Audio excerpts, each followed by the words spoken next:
serving up a warm dish of the Triad's culinary fare, here's your weekly helping of food, news, and views. This is the man who ate the town.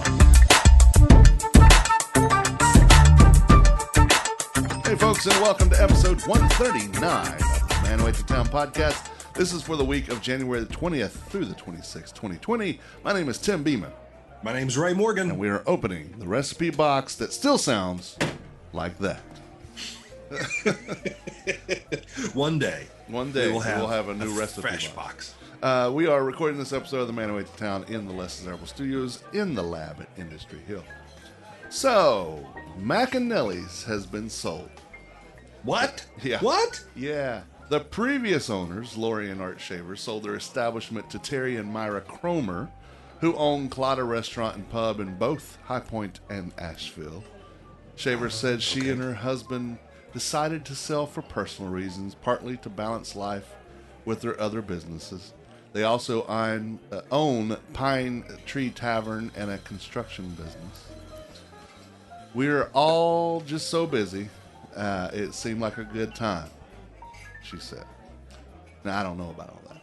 Rumors had it that the place was really just a joint to entertain their friends. I can't say that's true, but if it was, there's no way that they could make any money. A few times that I'd been there, the crowd was minimal. What made their business big was their 35-cent wing night.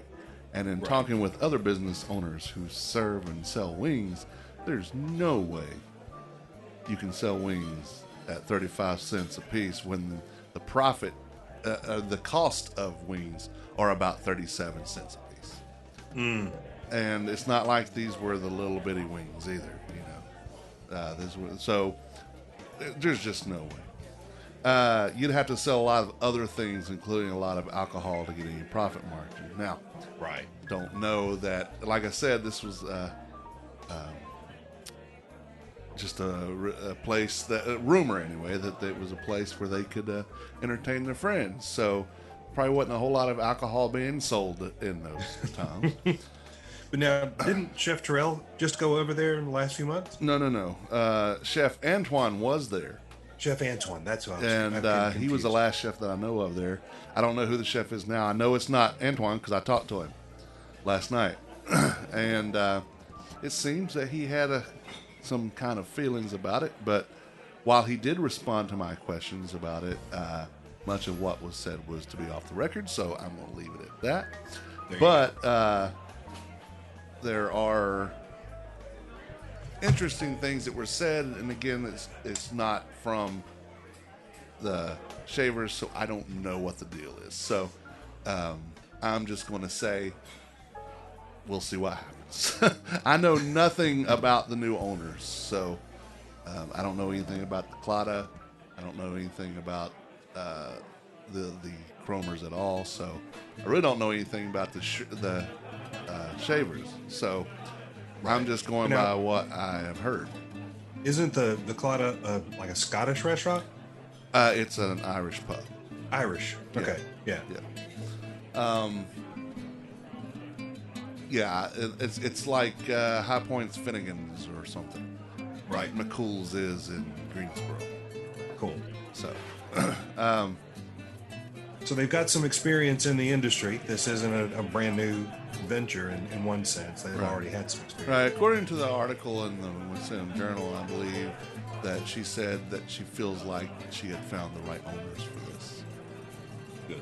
So it's a good spot. I mean, it should do well given its location. Yeah. Let's hope.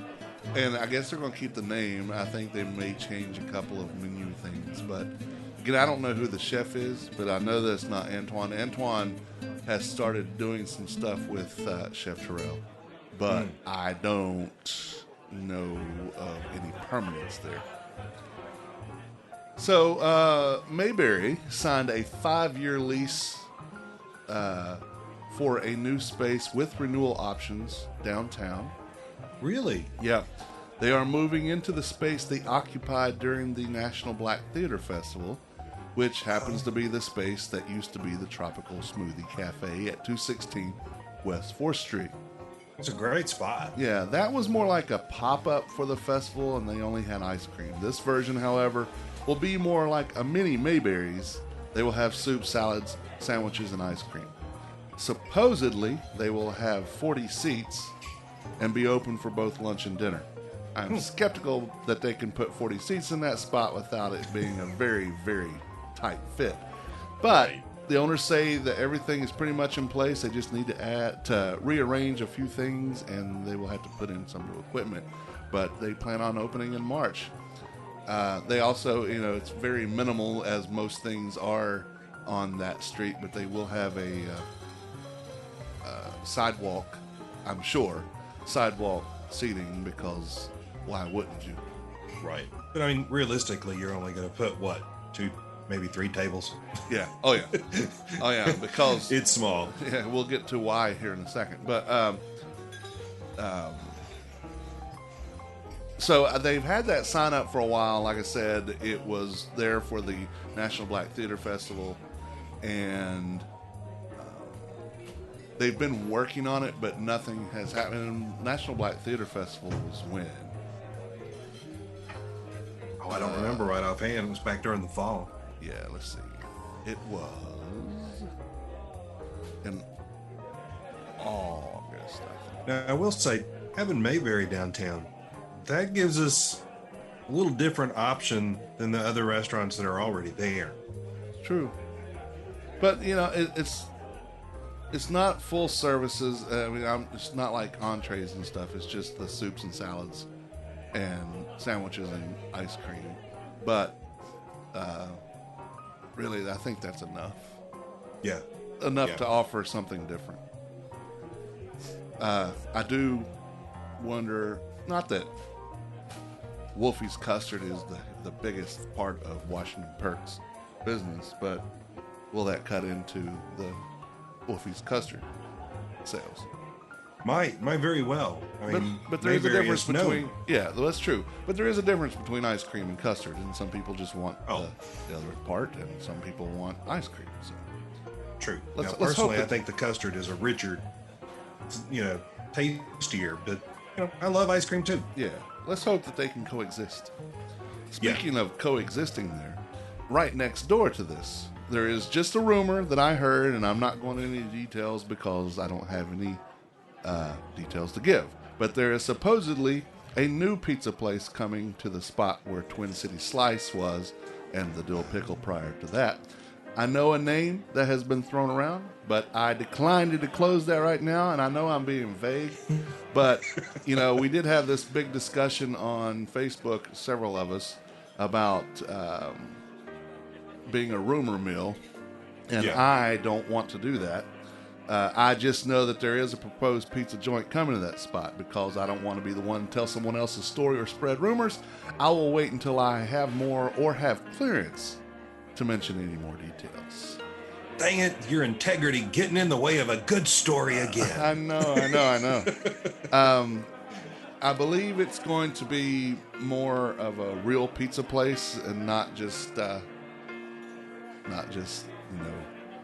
the slice stuff. I mean, you can get by the slice, but I think it's going to be, they're going to try to actually have a pizzeria and not just, hey, we make cardboard pizza and hand it out, through a window.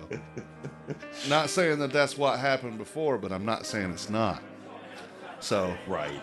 yeah. The previous tenant could have done a better job with both the food and not just when I say presentation, I'm just talking about how the whole restaurant was presented. Yeah, and I'm hoping that he stays open.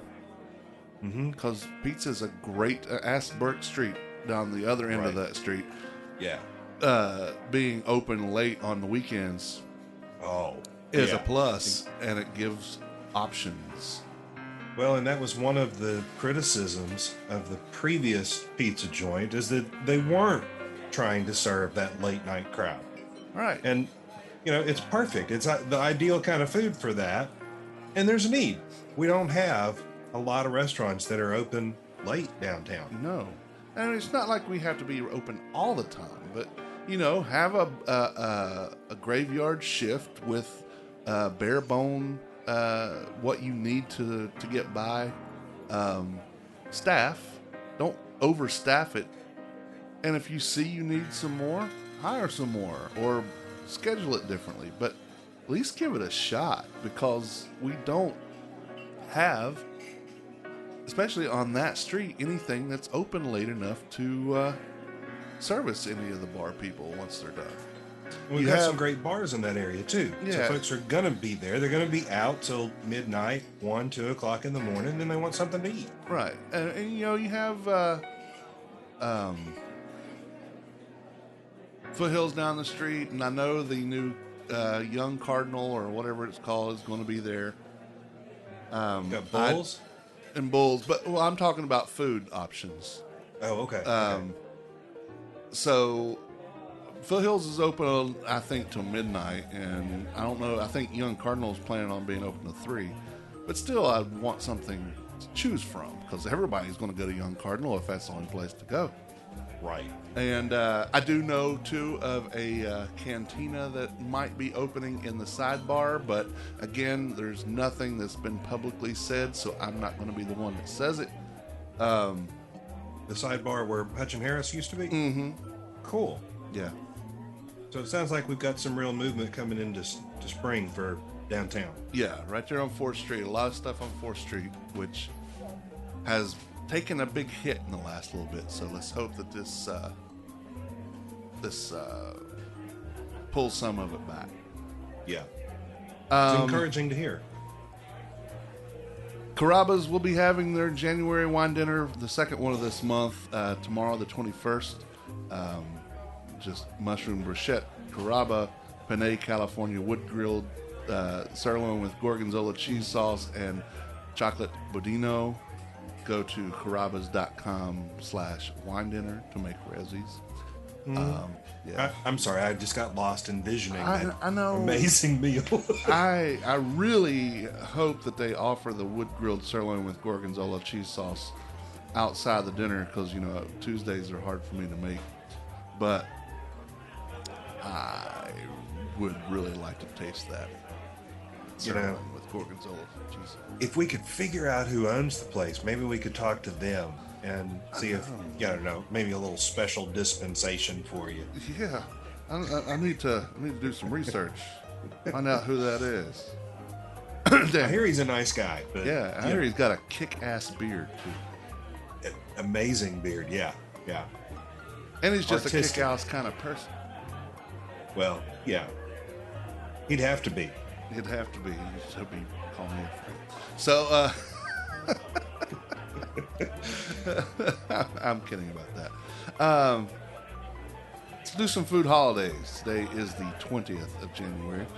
It's Paul Stanley's birthday, by the way, one of my favorite rock musicians. Happy birthday, Paul. Yes, happy birthday. The 20th is National Cheese Lovers Day. Yes, it is. Yes, it is. Yes. Of course, yes. for those of us that love cheese every day, is Love and Cheese Day. Yes. Again, yes. I can go for that every day. Cheese. Yeah. I say yes to chocolate at all opportunities. You say yes to cheese at all opportunities. Absolutely. There is not a cheese that I've had that I didn't like. There's some I like better than others. Then again, I've not had Limburger. I hear that's pretty awful. So, yeah. I I want to watch you eat some Limburger. Yeah, I want to watch me eat some Limburger. That means there's probably something else there to eat too. It's probably going to be the same expression you had when you had asparagus. Oh.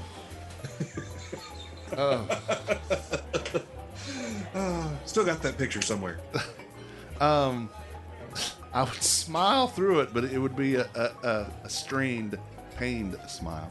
Mm-hmm. It's also National Butter Crunch Candy Day, which we Americans know as toffee. Yes.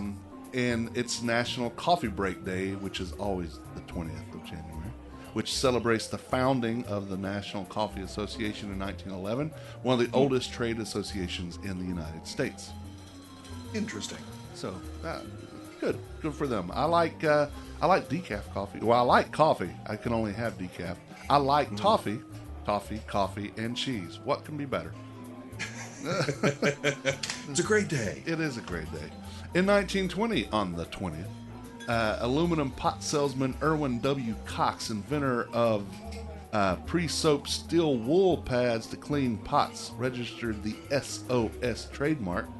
And SOS stands for Save Our Saucepans. Interesting. I didn't know that's what it was for. I didn't either. So, there we go. In 1964, on the 20th, the world's largest cheese was made. It was a 34,000-pound cheddar. It was created by the Wisconsin Cheese Foundation for the 1964-65 New York World's Fair. It took 170,000 quarts of milk from 16,000 cows. It was eaten at the 1965 annual meeting of the Wisconsin Dairymen and Cheesemakers Association. I want to know, was it for the all? next several weeks afterwards? Yeah, probably. Wow. Sounds good, though. In 1998, American researchers announced that they had cloned calves that could be used in the production of medicinal milk. I don't know what medicinal milk is. You basically get their bodies to produce compounds that are medicinal in nature. I've heard of such thing, but I don't know that we've actually made that much progress. Okay.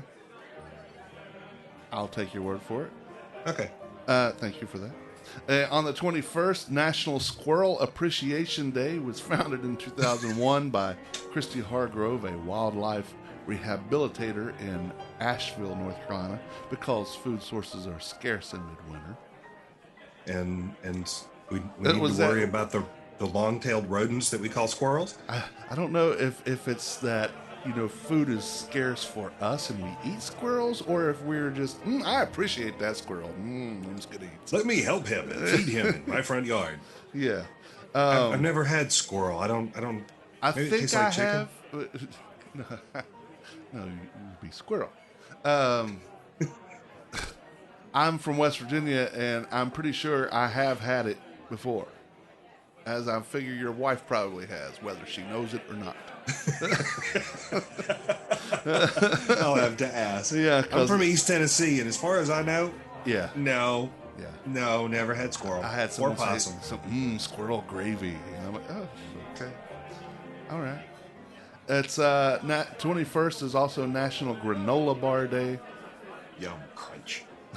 and something I can get behind as well is New England Clam Chowder Day. I love, especially on a New day England. like this when it's nice and cold. Yeah. Ooh, that'd be really good. I love New England style clam chowder more than the Manhattan style. It's more tomato based, but the New England is the creamier. Yeah, that's made if with it's cream. done well. I mean, I'm not a big fan of clams, but clam chowder, if it's done well, oh yeah. The best I've ever had, not at the Oyster House, which is the oldest restaurant in America, but at the Sail Loft in Boston, which again, New England pretty much is Boston. They had it, and there was so much dill on it, and what they do is they just dip this big cup in it, and it's running over the sides, and then they give you these like big hunking pieces of bread to dip in it, and man, that was so good. That sounds So good. If I didn't have other things to order on that menu, I would have had about 3 cups of that. It was so good. Road trip. Yeah. In 1908, New York City makes it illegal for women to smoke in public. Okay, but they can smoke in private. They just can't stand out on the street and smoke. Right. That makes no sense. In 1976, on the 21st, the supersonic Concorde commercial aircraft built with funding from the French and British governments began regular service. Yeah. Gets from, New York to London in like 5 hours. Yeah, something insane. Just so quick. Yeah, because it usually takes, I think it took us 8 hours from Philadelphia to Edinburgh. So, And that's just on a regular commercial yeah, flight. regular commercial flight, yeah. Yeah. And it was what, 2-3 weeks when you take it by boat. Yeah, oh yeah. You can get there probably now in about 5 days because the boats go a lot faster now. Right. On the 22nd, it's National Blonde Brownie Day, or what we call a blondie. Yeah, those are good. And fans of Texas Pete or otherwise rejoice. It's on the 22nd, National Hot Sauce Day. Yes, let's hear it for Texas Pete. Yep. I love it. I tell you what, it's hard to beat Texas Pete's flavor. If I want heat, I'll go otherwise. But Right. for the flavor of Texas Pete, it's really hard to beat. So It is. Yeah. And And- it's homegrown. it is one of the last bastions that we have here in this town. Everything else is moving away. I remember I was surprised the first time that I realized that T.W. Garner Foods in Winston-Salem was the one making Texas Pete. I'm like, why do you call it Texas? But then, from a marketing perspective, if we called it NC Pete, Yeah. Yeah. And they went with Texas because it sounds like it would be hotter. right, Yeah. it makes sense. Yep. And it's worked. And, folks absolutely love their Texas Pete. I think we've got a couple gallons of it in the closet. Nice. I have many bottles of it myself. On the 22nd in 1892, Coca-Cola was incorporated. Love me some Coke. I do too. I used to not, but I have grown to really, really like it. I have always preferred Coke over Pepsi. That's where I am. Yeah. But I like But a lot of Pepsi's products better than I like Coke's though. Well, I say a lot. I used to when like Mountain Dew, I like that better than Mellow Yellow. I agree with you on that. I prefer Sprite over Sierra Mist, but when Yes. Pepsi had control of 7-Up, I think I liked 7-Up better. But Sprite is more crisp. So it's hard to say. I like, I don't drink a lot of soft drinks now anyway. I drink, if I'm at Zesto, I have a Cheerwine, which is North Carolina League. Right. Is Pepsi. But otherwise, it's really if I'm having something to drink or eating pizza. I like a Coke with pizza. More than beer, I like Coke. And if I'm having, rum, I like to put some Coke in it. Oh, well, yeah, that's a whole lot different. Yeah, I'm with you. I'm not drinking nearly the amount of soda that I used to. Yeah. I might have 1 or 2 glasses in a month, where before it was just daily. Now I find coffee in the morning, and I'm usually just drinking water in the afternoon. Yeah, it's usually water for me all Beverage day. Yeah, if I'm looking for a beverage in the evening, I'm not reaching for soda because of the caffeine. Yeah. If I start drinking caffeine at 2, 3 o'clock in the afternoon, it will keep me up. So, yeah, typically if it's an adult beverage, or if it's in the evening, it's going to be an adult. I have a beer, a mixed drink, or something. Yeah. Well, as funny as that is, I mean, I can't have like 7 Cokes, but with my low tolerance of caffeine, if I have like a bourbon and Coke, a 7 in Coke, or whatever in Coke, that doesn't bother me. Then again, I'm having it with a depressant, so it's Right. so it's kind of canceling it out. Well, in if an you're having- average mixed drink, you're going to have, 3, 4 ounces of the soda, where, in a bottle, you're drinking 12 to 16 ounces. Sure, yeah, yep. I'm a red Solo cup drinker at home. I just the ice, and then I fill it until I decide to stop with the alcohol, and then just top it off with some soft drink. A little splash of soft drink. I had 2 Just for color. I had 2 Seagram 7 with Cokes yesterday, watching the Chiefs beat the Titans. Sorry. It happened. Hey, the Finns aren't in it, so at this point, I really don't care who wins. Yeah, I'm Chiefs all the way. That's one of my favorite teams. Plus, I just love Patrick Mahomes. So they're going to have a I was hard tickled time. to see Tennessee actually got there. Oh, Tennessee wrecked both the Patriots and Baltimore, which made me go, yeah, because I hate both of those teams. So I don't care about Baltimore so much, but I'm with you on hating the Patriots. yeah, well, I'm a Steelers fan, and that's my division, the Baltimore. Yeah. So Well, as a Dolphins fan, that's my division with the Patriots. And, yeah. you know, at some point, we got to get rid of these guys. We need another dynasty to take over. I'm advocating for Miami. I figured you would. I figured that's where that was going. Yeah. Also on the 22nd in 1959, the 7-ounce seamless recyclable aluminum beer can is introduced by Coors. And I think you had the look on your face like you wanted to know why anybody would want a 7-ounce can of beer. Well, sometimes you just don't need a full one. Maybe you're getting ready to go drive somewhere. You only need a 7-ounce can. I just need a little top off here. Yeah. You know, they make those little pony bottles, those little pug nose bottles of like Miller High Life in the bars and stuff. And I don't use those. If I want a drink, give me a drink. Yeah, sure. Not a partial drink. Yeah. Give me the whole drink. That's I'm just with my you. opinion. I'm with you. It's just my opinion, but I know I'm right. On the 22nd in 1984, one of the most provocative TV commercials in history debuted when the Apple Macintosh computer was introduced in a TV commercial, 1984 style, during Super Bowl, I think that's 18. 2 days later, they went on sale to the public. Do you remember that commercial? I don't remember that one specifically. It was You'd think I very would. dystopian-like, and there are like a lot of people on a bench, and this girl comes running through, and there's like some voice talking on the screen. She comes through with this big hammer and slings it through the screen and busts it up, and the Macintosh computer, or whatever they were saying. It was 2 days later they went on sale, and they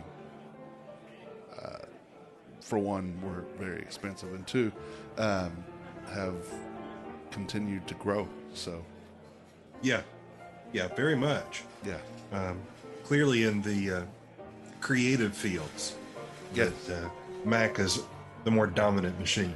yeah, that's what I'm using in here that keeps going out on us. And if you hear any breaks in this, it's because my computer, which is tired, and I don't know that it's the computer so much as it is the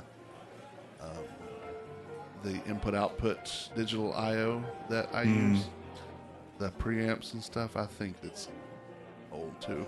I mean, this stuff is the I/O is probably 8 years old, which is old for equipment, and the computer is 5 or 6. So, Ooh, yeah, you know, in dog years, that's like 900 years old. that's true.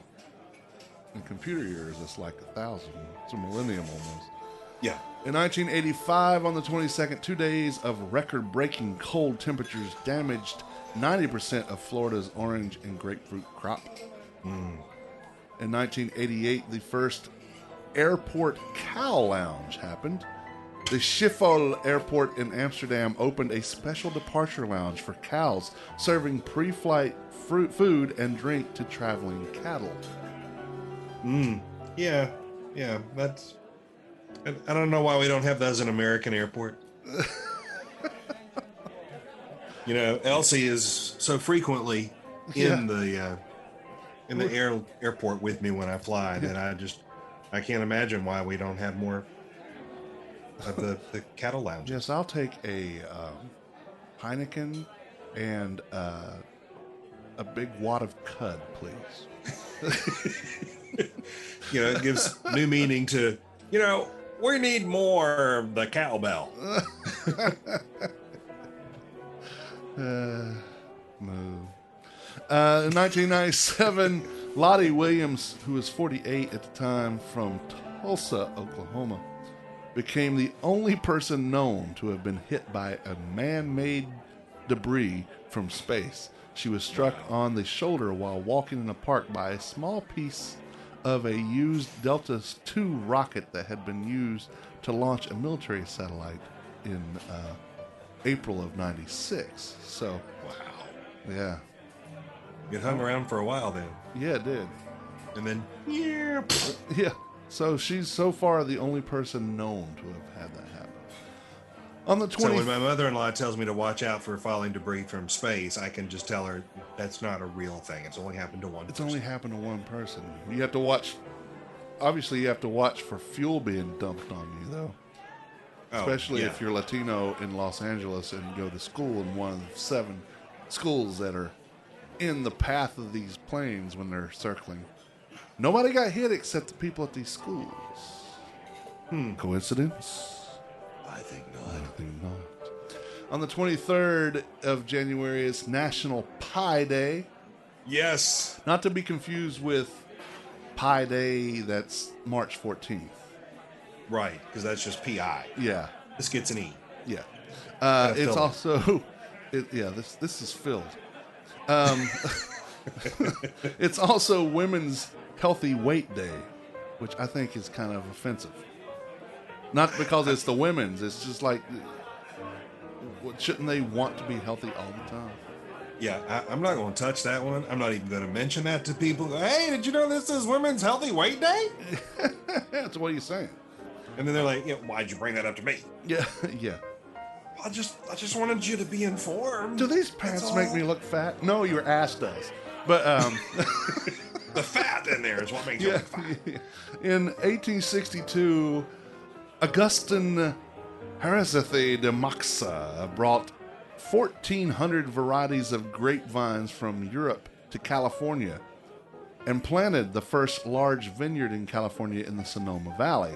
After the phylloxera blight destroyed much of Europe's vineyards, some of these same vines, now on resistant American rootstock, helped save the European wine industries.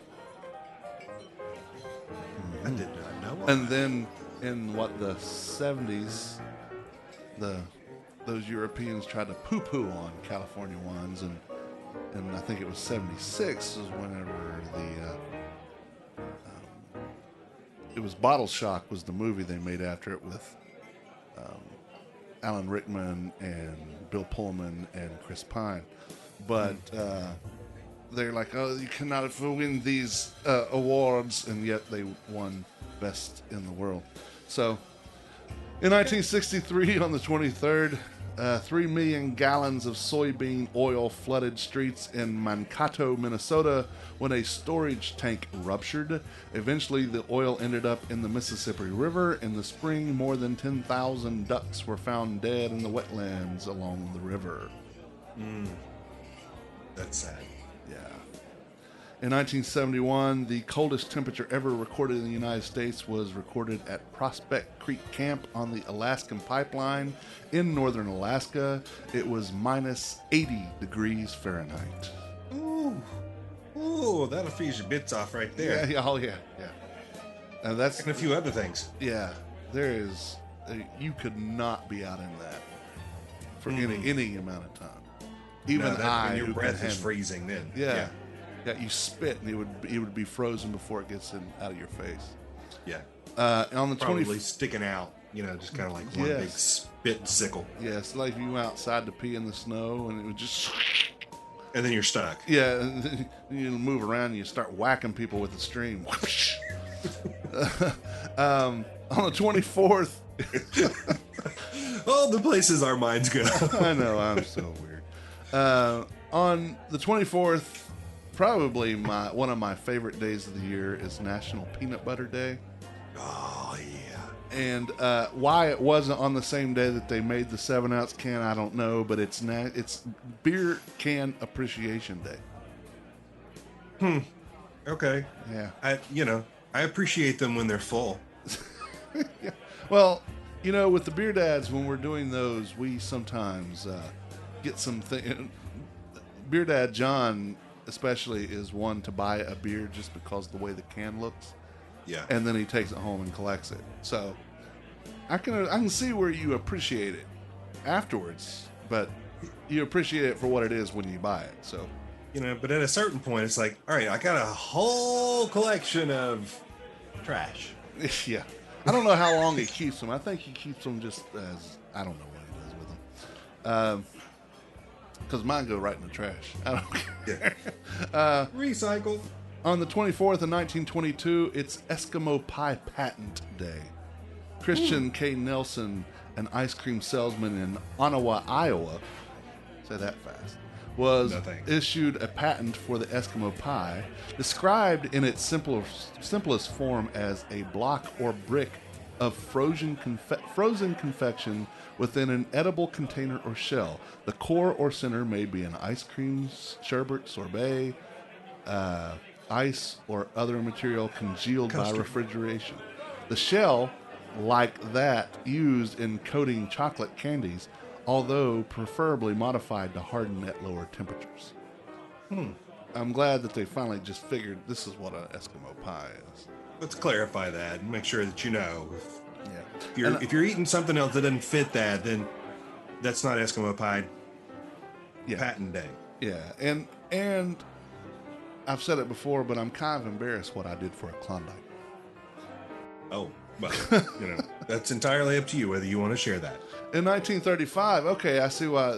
The beer can, created by the American Can Company, was introduced in Richmond, Virginia by the Gottfried Kruger Brewing Company of Newark, New Jersey. So, what? That's a little confusing. Yeah, it is. So when was the 7-ounce can? Let's go back. What was that first? Atlantic Container Company? The ACC? It was American Can Company. ACC? Yeah. In 1959, yeah, okay, so 35, this predates the 7-ounce can.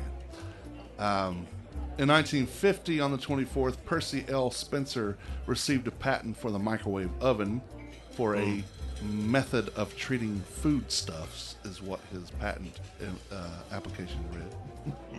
I still remember the first one that we got. My dad went out and surprised the family, got us a microwave for Christmas. Man, that thing was massive. Yeah, and probably as it ran. It wasn't quiet. But 30 years later, I was still using it. They had bought probably changed a couple times, but they still had that old microwave. And so I'm off at college. I'm going, can I keep that? And so I had it for years in my house. I mean, that thing, you could stop a freighter with it. That could have been an anchor. But let me tell you, it worked. Yeah, the first one we had, we got in 78, and it was, I thought it was the coolest thing ever, because it was KitchenAid, and it came with like a set. There was a bunch of stuff, and then my parents had this. My mom had this dream kitchen, and it was exactly that at the time. It's very outdated now, but it's still a great kitchen. yeah. I still want the.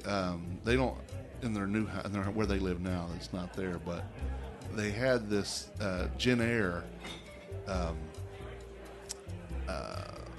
All it was Jenn-Air, wasn't KitchenAid. Jenn-Air. I had this stove. It was two-sided, had the fan in the middle, but on the right-hand side you could remove the eyes and put in a griddle or a grill or whatever, and it was all electric, but it was just really cool.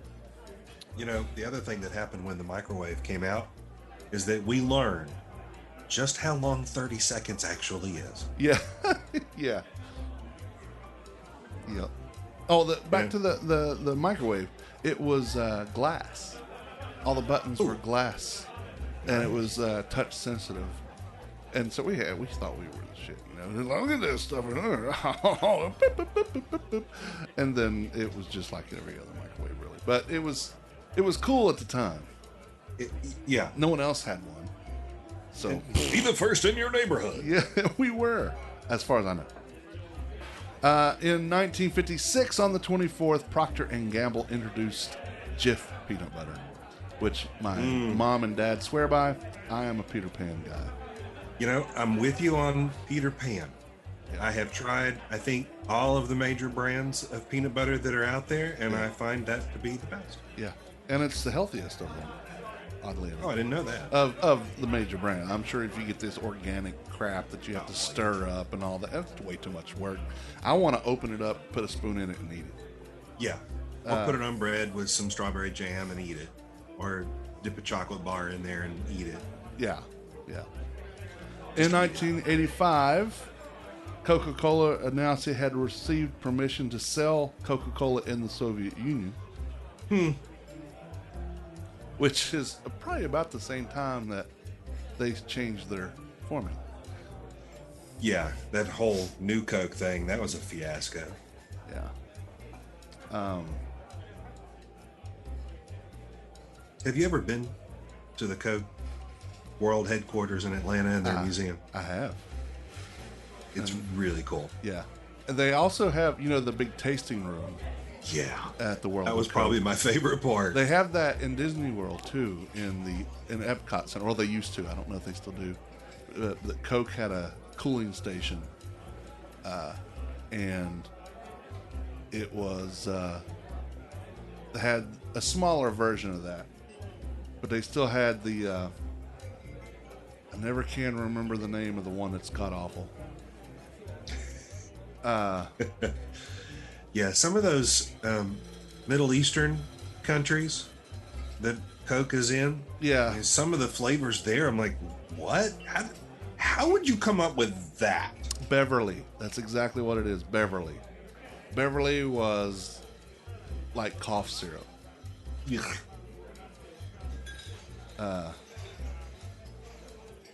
So yeah, no.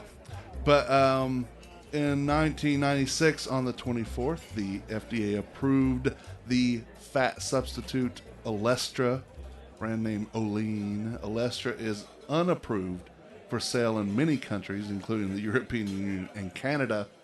Side effects include abdominal cramps and inhibition of vitamin absorption. So, It keeps you from actually getting nutrients from your food. yeah, Great. Yeah.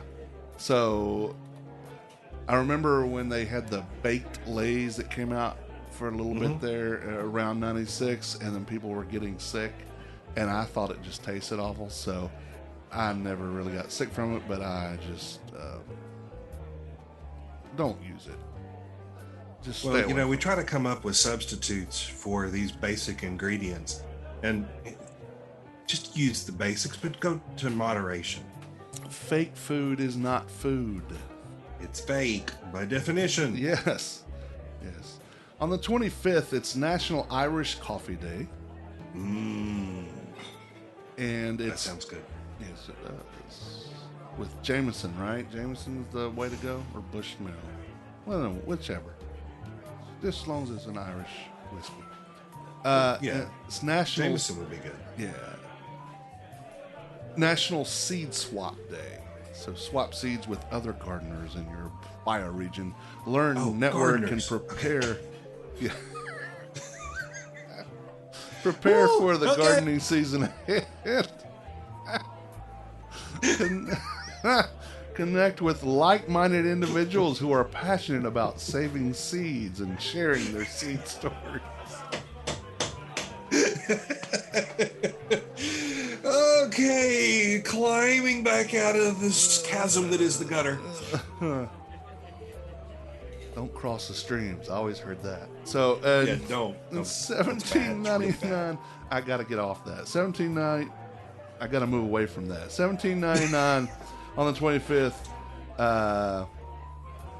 Alaicum Spooner of Vermont patented a gravity feed seed planting machine.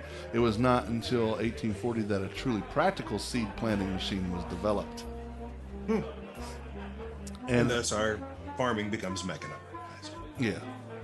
In 1924, on the 25th, the first Winter Olympics opened at Chamonix in the French Alps. 1938, New England Products Inc. registered V8 trademark for its combination of 8 vegetable juices. Can you name 5 of the 8? Tomato, Yes. Celery, Yes. lemon, No. peas, No. beans, No. squash. No. I feel like I'm just like I ran into a brick wall here. Okay, so the 7 are, the 8 are tomato, Okay, that's Celery. obvious. spinach, carrot, beet, lettuce, watercress, and parsley. Interesting. Mm-hmm. Almost a salad. Well, it is. You know, and you could have had a Could have V8. V8. In 1945, on the 25th, Grand Rapids, Michigan became the first city to fluoridate its drinking water to reduce tooth decay. In 1959, American Airlines opened the jet age of the United States with the first scheduled transcontinental flight of a Boeing 707. In 1974, Ray Kroc, founder of McDonald's fast food restaurant chain, bought the San Diego Padres baseball team for $12 million. 12. You think about that in today's terms, like it's only 12 million. Yeah. You get one player that gets paid that much. Exactly. That's kind of a point. Yeah, in 74, the whole team. I'm curious now, it'd probably be $1 billion to buy the team. Well, so the Panthers, didn't they just sell, this football, but didn't they just sell for $2 billion? I missed that. Didn't Tepper just buy them for $2 million? Wow, $2 million. $2 billion. $2 billion. Yeah. 1993, Sears announced the closing of its catalog sales department after 97 years, and now pretty much Sears is done. Yeah. There are a few left, but not many. They just they didn't change. No, they didn't grow with the times. No. In fact, many of our major what's the right word? I want to say big box, but that's not really the term. The department stores Yeah. are struggling. Yeah, Macy's just is closing in the mall. J.C. Penney's has been floundering for a while. Yep.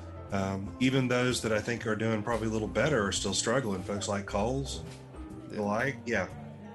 Yep. In 2018, on the 25th, French fishermen blockaded the port city of Calais to protest the practice of electric pulse fishing, which uses electrodes to emit electric waves, stunning fish, which then flow upwards and are scooped up by giant nets. Doesn't kill them, it's like, fish in a barrel. Yeah. It's just... Looks like the guys that would throw dynamite in and then fish that come up, they'll eat those. Yeah. Catch those. That's so stupid. 26th is National Peanut Brittle Day.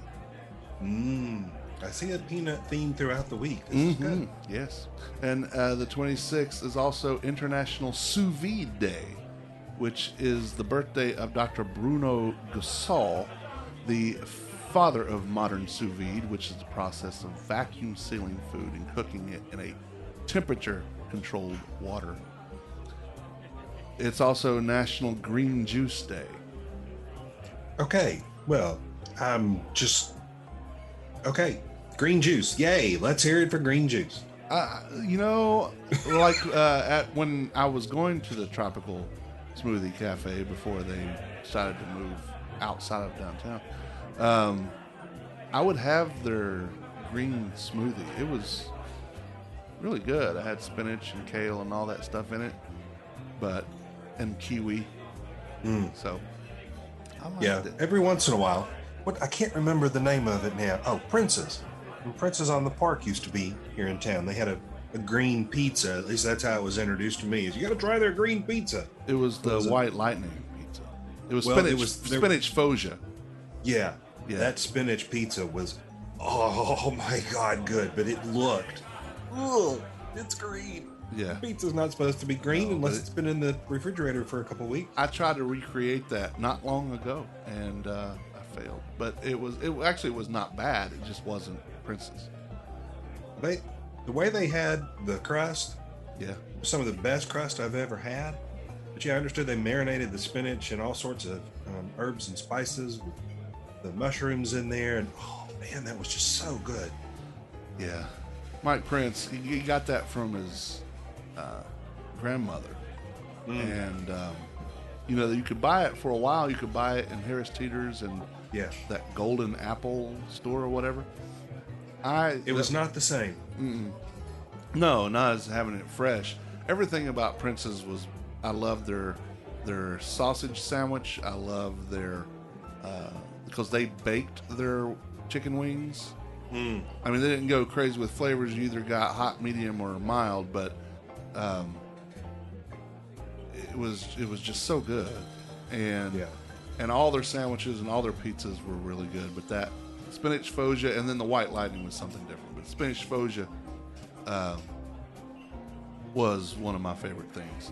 And I was one of the places, you know how I am. I'm very much a creature of habit. I went there every weekday for lunch and hung out there until the day they closed. I was actually one of the last ones to leave the night they closed.